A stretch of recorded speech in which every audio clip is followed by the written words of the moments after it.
Has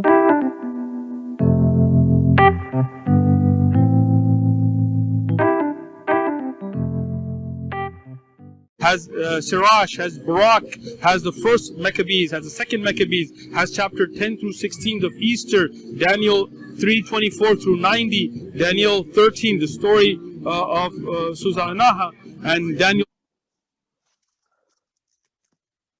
So did you hear that, folks? I didn't know that there were other books which we Christians were unaware of.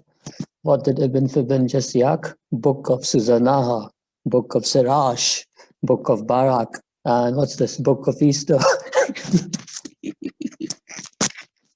So now, is Solomon also the son of God? If we go through the Bible, the book of Psalms, in the book Psalms 2. You know what? I learned something from this man. I did not know that God had revealed the book of Psalms. Do you guys know that? I just learned something from him. God revealed the book of Psalms along with the book of Psalms.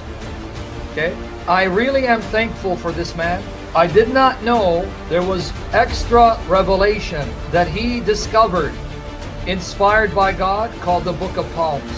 I know about Psalms, but I didn't know about Psalms. Next, we're going to learn that God also inspired the book of heels, the book of shins, the book of toes, the book of fingers, the book of nostrils. Amazing. What would Christianity do without Uthman Farooq? Yeah, armpits too, yeah. What would Christianity do without Uthman Farooq? Informing us that God revealed the book of Psalms along with Psalms. Keep that in mind.